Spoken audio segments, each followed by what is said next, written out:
Welcome to podcast recorded live at the Center for Spiritual Living in Portland, Oregon.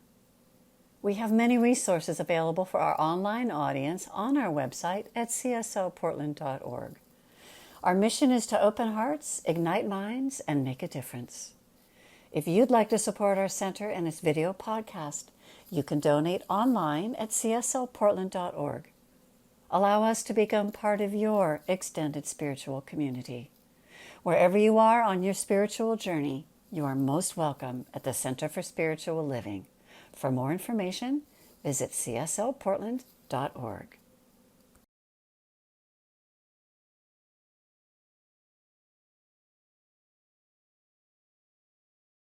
And our music today is Ari Harris, who's back with us.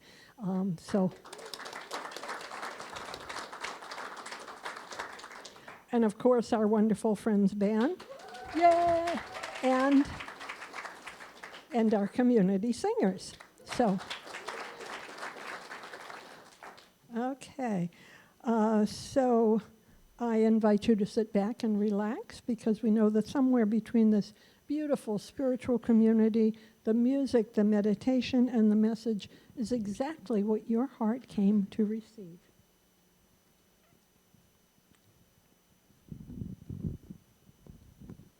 Let's all take a big breath and settle into our chairs and get ready for our moment of meditation.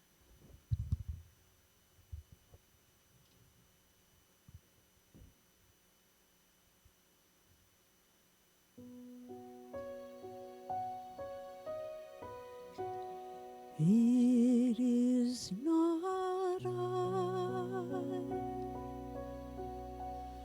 but the Spirit within, who does these things. I see before me. It is not I,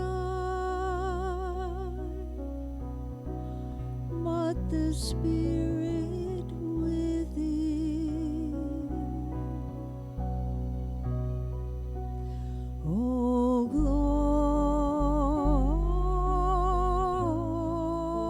glory to God.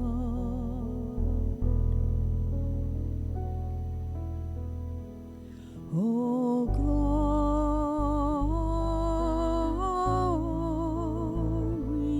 to God. It is not I, but the Spirit within, who does these things. I see before me. It is not I, but the Spirit within.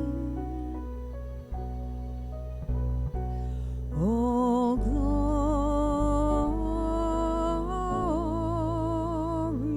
to God.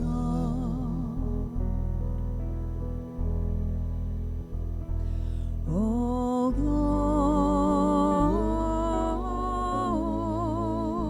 glory to God. It is not I, but the Spirit within, who does these things.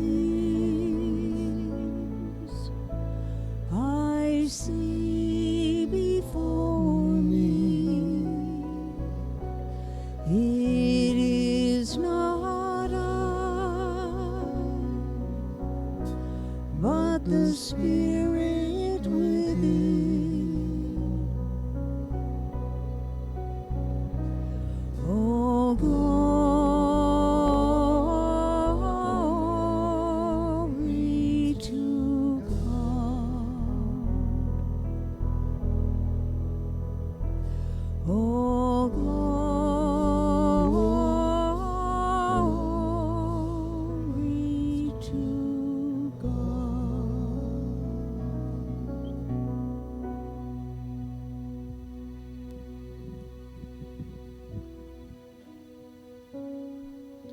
knowing that there is just one power, one presence, one energy in the universe, one essence.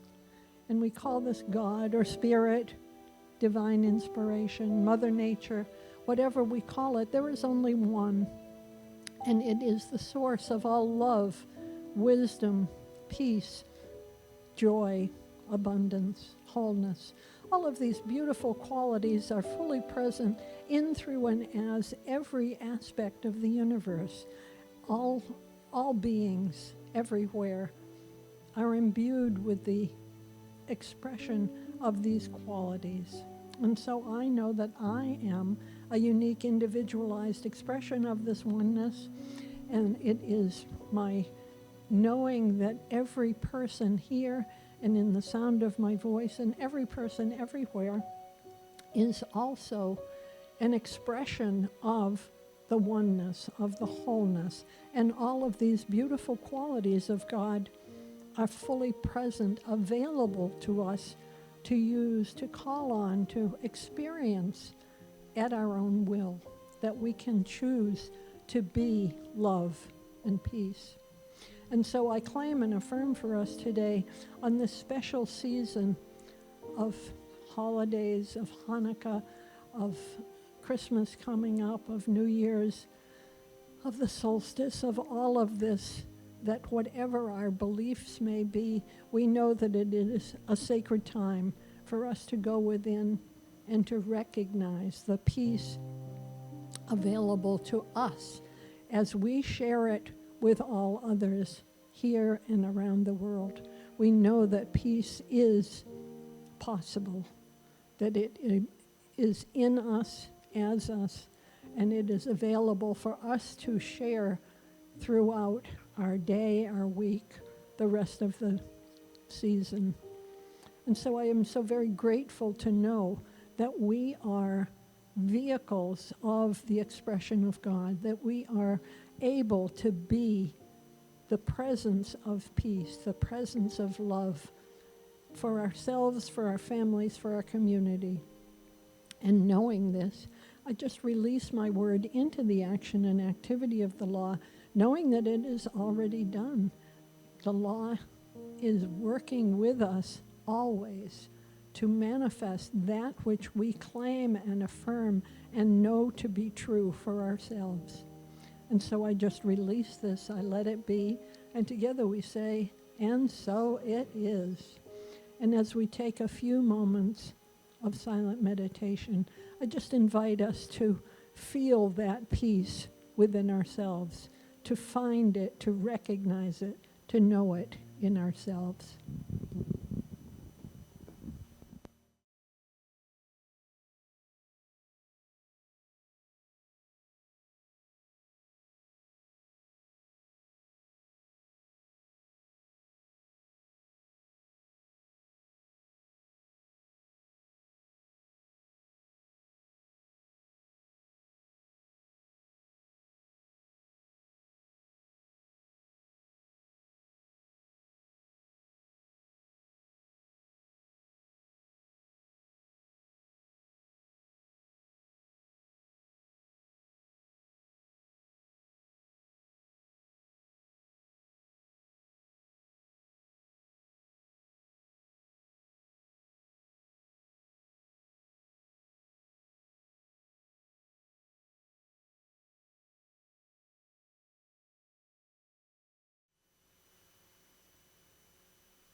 Feels like there's something in the air.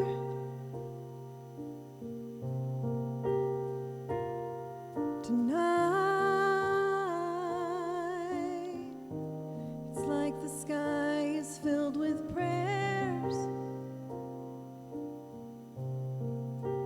Maybe I'll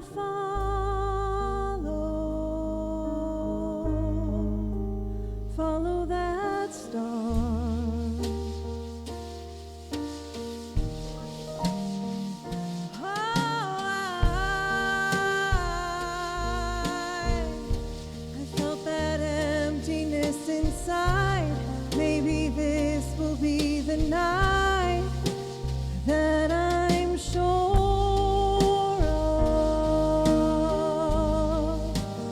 what my life is for.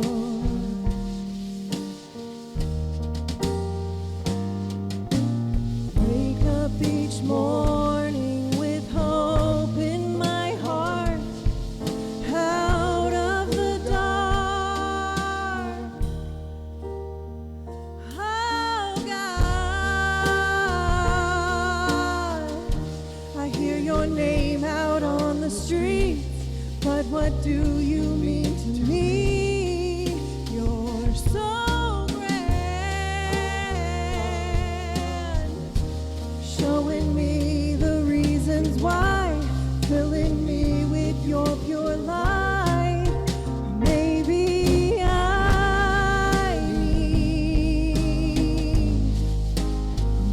I need a sign.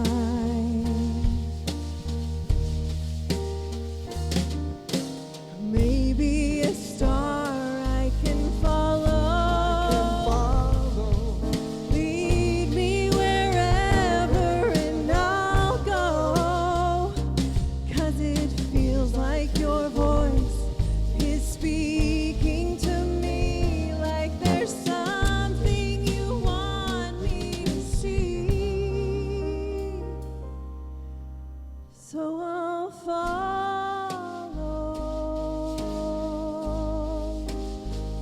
that star. Follow that star.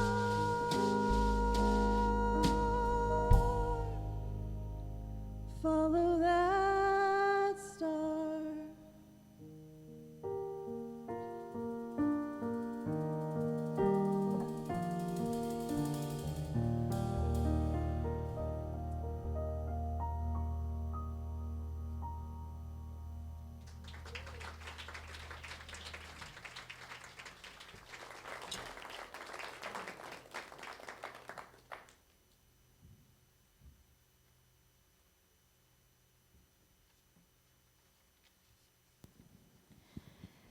Thank you, Ari. That was beautiful.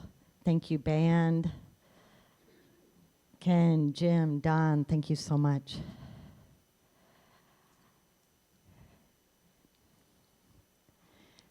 This time of year, we hear a lot about peace because, of course, this is the time of year when we're preparing to celebrate the birth of Jesus of Nazareth, a man who was frequently called the Prince of Peace, called that because he taught principles and practices that were about justice and equity and prosperity for all people, freedom for all people.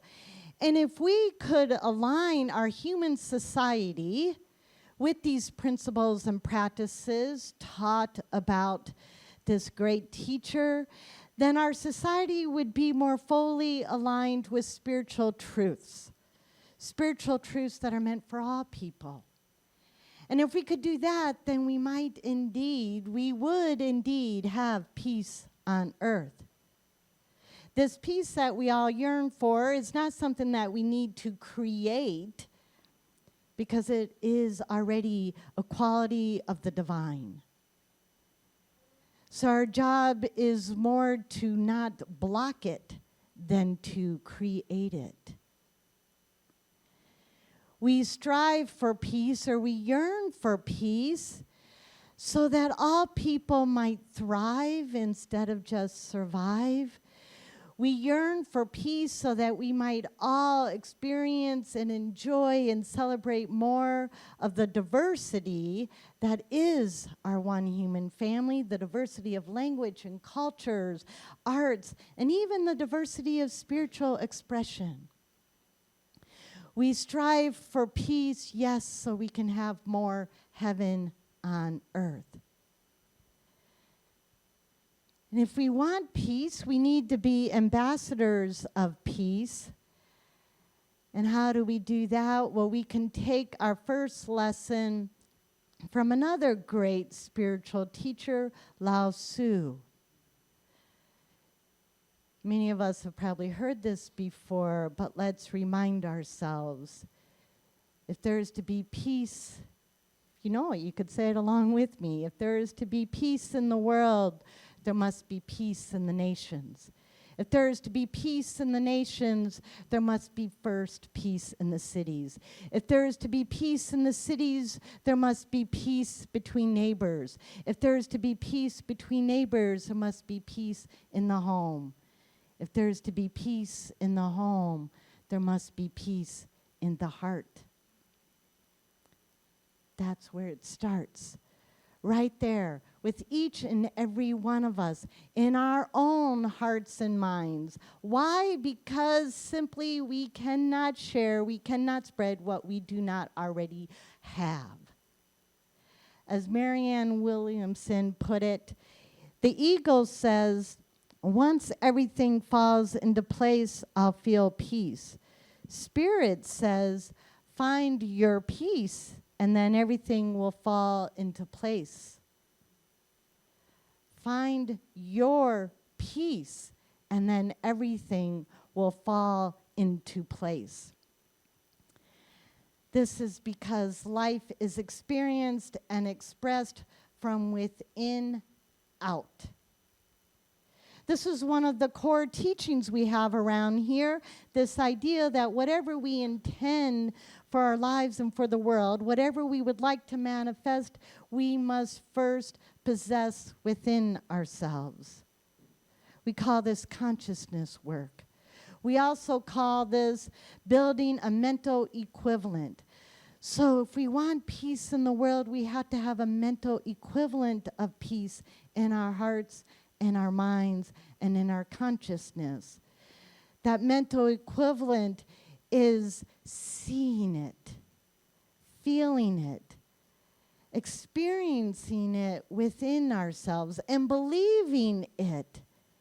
This is how we can live from within out. So if we want to express more of this peace, if we want to feel more of this peace in the world, we must first have it within ourselves. But let's remember again that this peace is not something we create. It is something that we express because it is already in us. Our consciousness work is to remove whatever impedes it. As our founder Ernest Holmes wrote, the peace that is within you is not something separate from God. It is not something that bombards you from without. This peace is something that expands from within. Always this peace has been in you. Always this peace has nestled at the center of your being, ready to reveal its perfection and harmony. Peace stands at the door of your consciousness and awaits your acceptance of it. It stands inside, waiting to be expressed in everything you do. So how do we experience more of this peace that's already in us? Well, I have some suggestions. I'll start with settling the body. Being calm in our body. The author Resmaa Menakem, the author of My Grandmother's Hands, he's a somatic therapist, and he encourages us to be settled in the body. Because we cannot be peaceful out there in that chaos if our body is full of disharmony. So we need to settle the body. He writes, few skills are more central than the ability to settle your body. If you can settle your body, you are more likely to become calm, alert, and fully present no matter what is going on around you. Gather together a large group of unsettled bodies, or assemble a group of bodies and unsettle them, and you get a mob or a riot. But bring a large group of settled bodies and you have a potential movement and a force for tremendous good in the world. And he offers us 5 anchors, Resmaa does, to settle the body.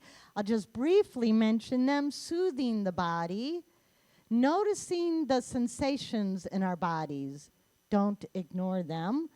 Accept whatever your body is feeling, staying present to it, and then discharging that energy so we don't carry that out there with us. Ways to discharge that energy: humming, tapping, gentle movement, and deep breathing.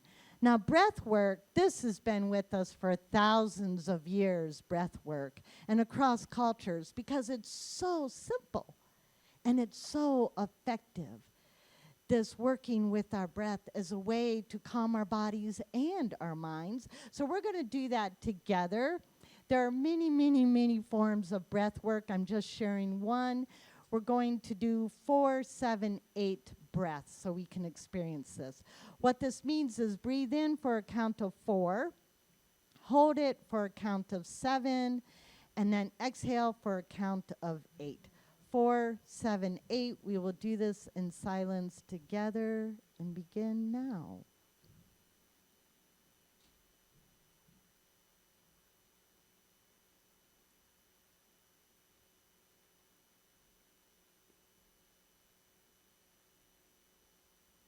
One more time, 4, 7, 8.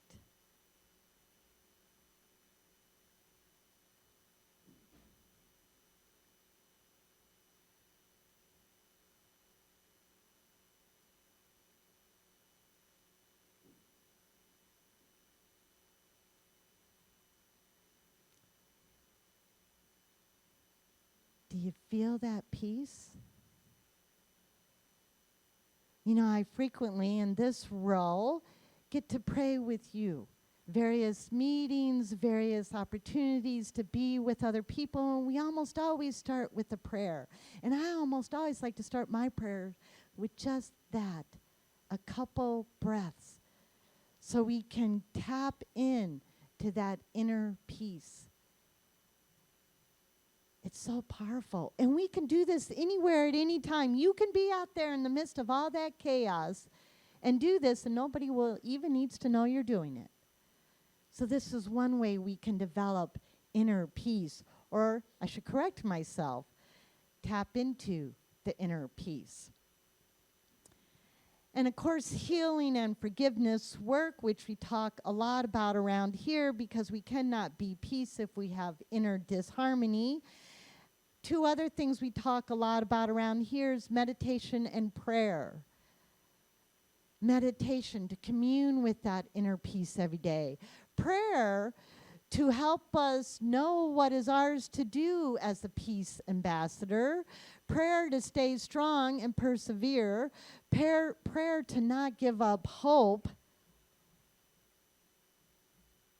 And just simply prayers for peace, which we'll be doing in a few moments together. And as we meditate and pray, we can remember 2 things. There is always a solution to the problem, to the chaos, to the disharmony, because Spirit's love and wisdom and intelligence is never diminished by how chaotic the world is. So there's always a solution that we can find and tap into. It also helps us remember that there is peace when we remember that we are not in this alone. There are right now, today, millions of people, literally millions of people around the world working for peace in one way or another. There are millions of peace ambassadors. I know many of you are that. Working with different peace ministries, working with different nonprofits that are about racial justice and equity, working with nonprofits that are serving our unhoused neighbors. And I imagine we have Ron collecting outerwear to help those that are living outdoors. Many of you are already peace ambassadors. This is how we can not only serve others, but build up our own sense of peace. Because serving others helps us know that we are not helpless. And that too can remind us that peace is. I've already alluded to one way to be, or two ways to be an ambassador for peace, serving others, but also if you want peace, work for justice. Pope Paul VI, and back in the 70s, so the language is a little dated, because we know back then everybody was male. So how we procreated all these years, I'm not sure, but so please forgive his language of the time. All right, ladies, and all us non-binary folks. All right, but anyways, Pope Paul said, if you want peace, work for justice. But let me share with you a little more of what he had to say about that. It is difficult but essential to form a genuine idea of peace. It is difficult for one who closes his eyes to his innate intuition of it, which tells him that peace is something very human. This is the right way to come to the genuine discovery of peace. If we look for its true source, we find that it is rooted in a sincere feeling for man. A peace that is not the result of true respect for man is not true peace. And what do we call the sincere feeling for man? We call it justice. If you want peace, work for justice.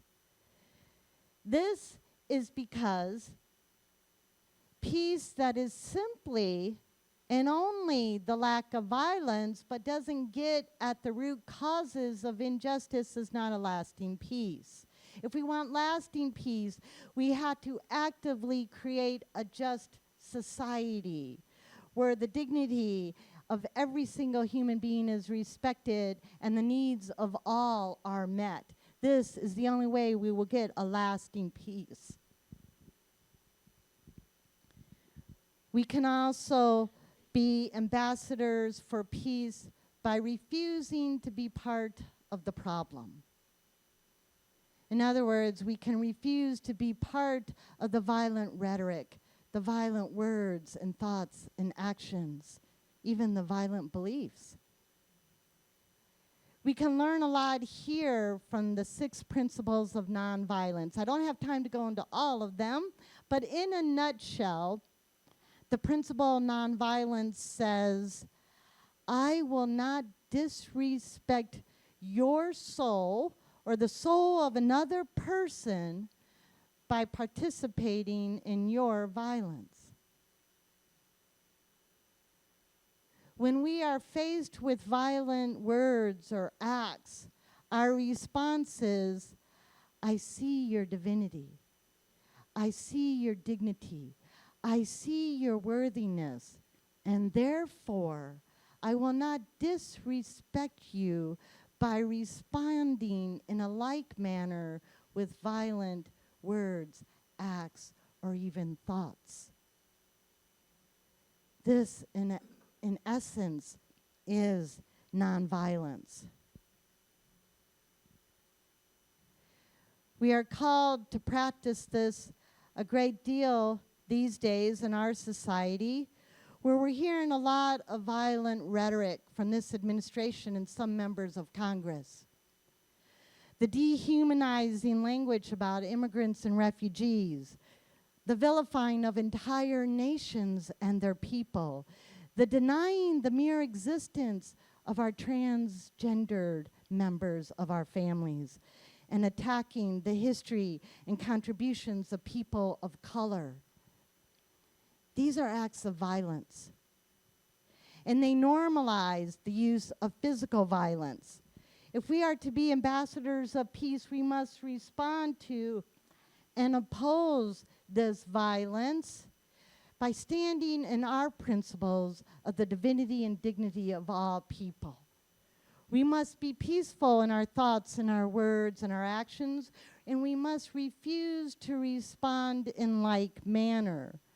Because if we respond with violent words and violent actions and violent thoughts, then we're fueling the violence and we will never have peace, because violence will never bring us peace. Whether it's physical violence or word violence, spoken violence, or violence in our thoughts, it will not bring about peace. For those of us who are called to demonstrate, if we want to be peace ambassadors, then let's do so, as I've already said a few times this year from that platform, but I'm going to reiterate it. Protest in peace, as peace, and for peace. And what I mean by that, protests in peace, meaning animosity towards no one. As peace, meaning peace in our hearts and our minds, in our consciousness. And for peace, meaning peace for everyone. We must not leave anyone out.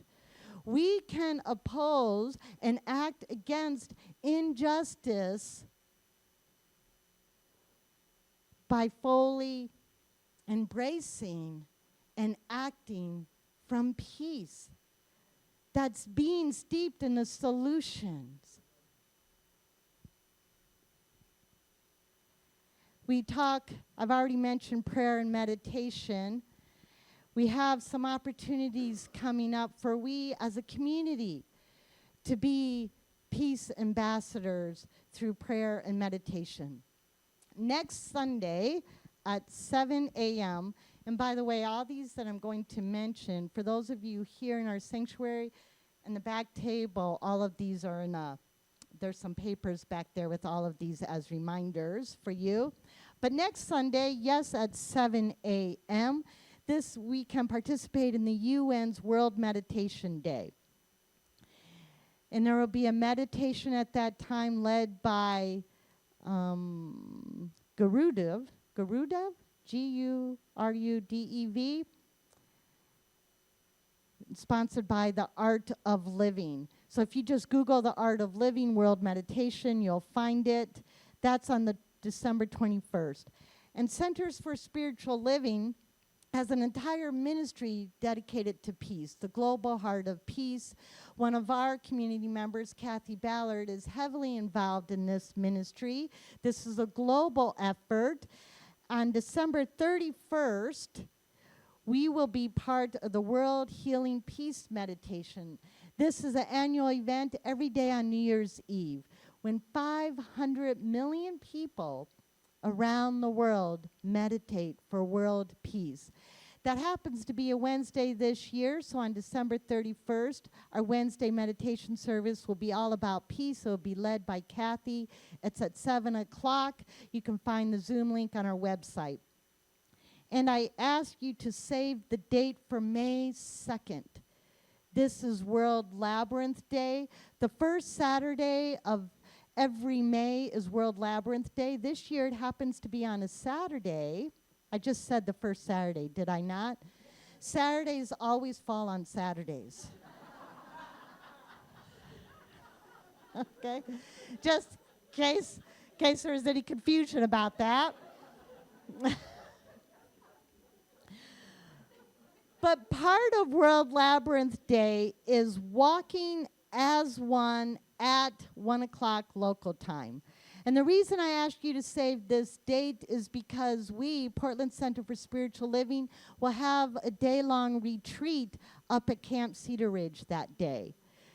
More about that to come, but part of our retreat that day will be walking the labyrinth for world peace. They have a beautiful outdoor labyrinth up at the camp. So these are many ways you can be involved in being a peace ambassador. Again, the write-up is on the back table. But let's close by being inspired by Jesus, who said, "Peace I leave with you, my own peace I give you." Peace I leave with you, my own peace I give you.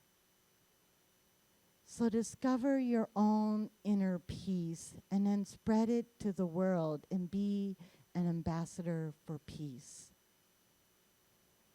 As we move into prayer today, I invite everybody who would like to stand as we say a prayer of peace. And we start with the reading from Ernest Holmes. I will read this and then move into prayer.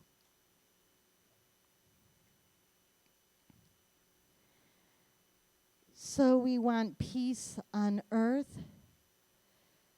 Then let us pray for peace in our own hearts. Let us affirm peace in our own minds. Let us live as though peace were the mandate of God, because it is.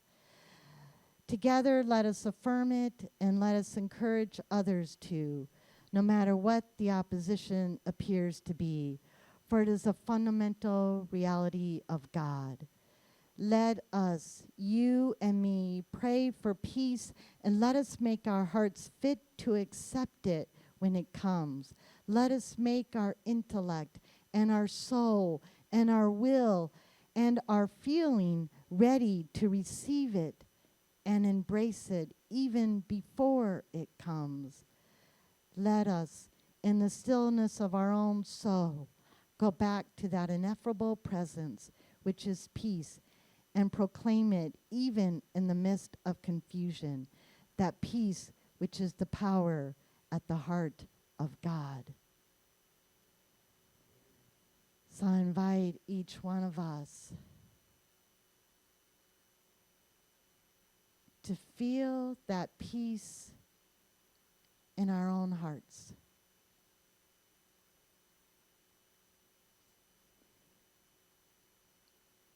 And I declare and claim for every person which within the sound of my voice, we are God's peace expressing into the world.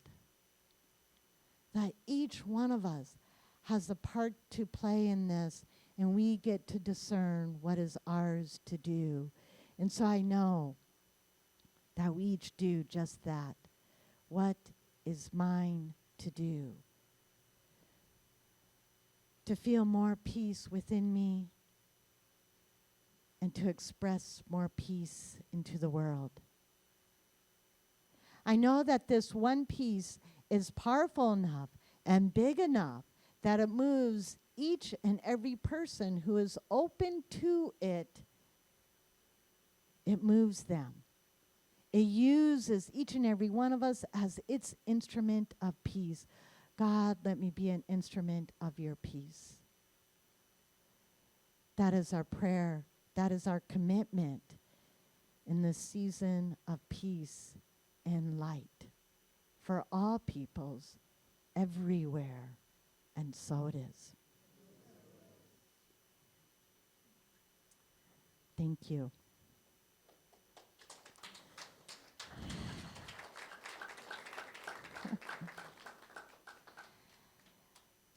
You might notice that in your program for quite a while now, there's been this green slip of paper. On one side is my prayer for my country, and on the other is a prayer for world peace. I invite you to take these prayers into your own private prayer work at home. All right. Now is time for our sacred giving. A time when we get to support this community, a community built on spiritual principles that it knows as true for all peoples. And you make everything we do possible. Our ministries, our music ministry, our guest artists, being inclusive of our virtual community. You know, we have people who join us from all time zones across the United States, and we have thousands of people who listen to our podcast and watch our recorded services on YouTube, including many folks who are incarcerated. I often share with you when I get these letters, and I received yet another letter today from someone who's incarcerated and listens to our podcast and expressing their gratitude for how much it means for them and how much hearing this message of love for all peoples helps them in a very difficult situation. So thank you for that. Let us bless our offerings together as call and response. I bless these sacred gifts given graciously with love. These gifts bless, heal, and prosper all that they touch.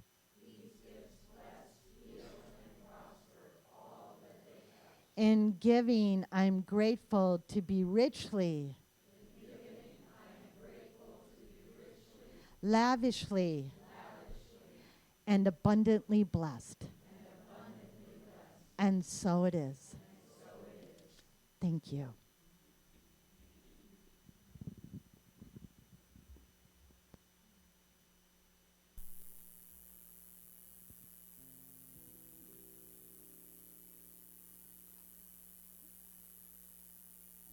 Get some piano. Oh, it's the volume. That was my error, sorry.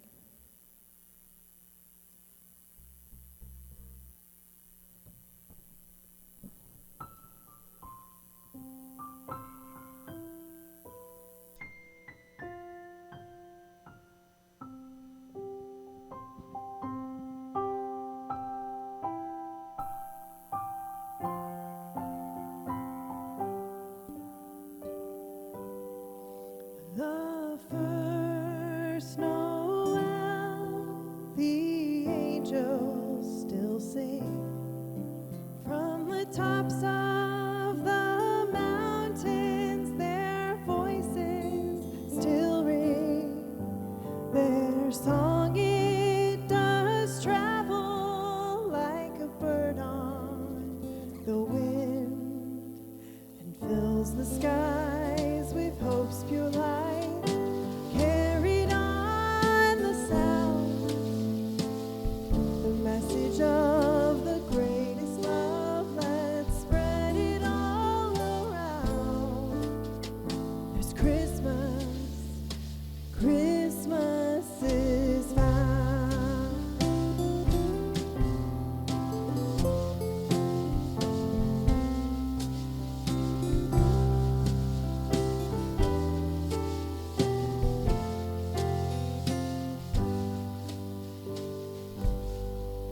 The first Noel, like a beacon of faith, brings the joy of this season into each day.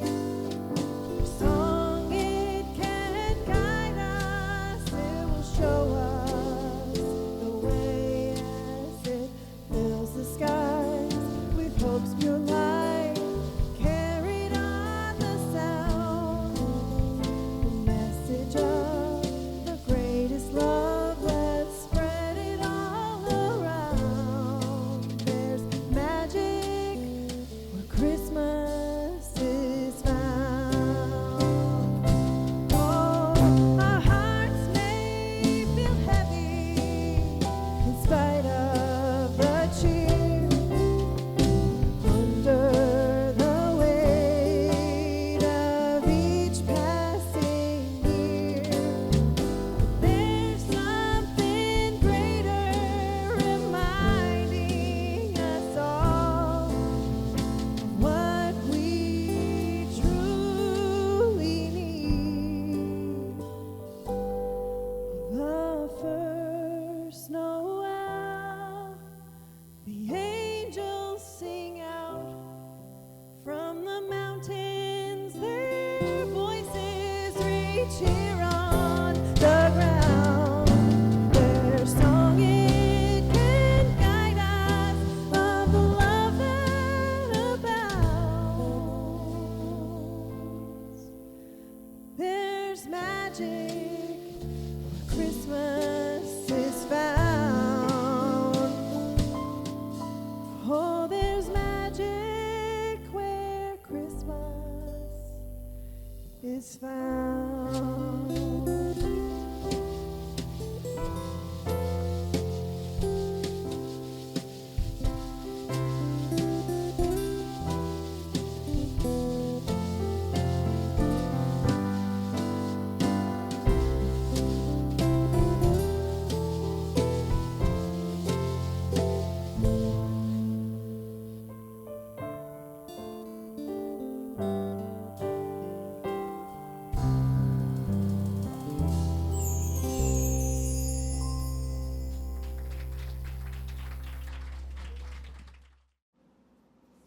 hope you enjoyed today's podcast. If you happen to be in the Portland, Oregon area, we'd love to have you visit in person. The Portland Center for Spiritual Living is located at 6211 Northeast Martin Luther King Jr. Boulevard. Our inspirational service is at 11 a.m. every Sunday. We also have many programs, classes, and workshops developed just for our online audience. To find out more, go to our website at cslportland.org and look under the online tab. We have a variety of content dedicated specifically for our podcast listeners. Our mission is to open hearts, ignite minds, and make a difference. If you'd like to support our center and its podcast, you can donate online at cslportland.org/donate. Our website is also the place to learn more about what's going on at the center or to contact us. Allow us to become part of your extended spiritual community. Wherever you are in your spiritual journey, you are most welcome at the Center for Spiritual Living.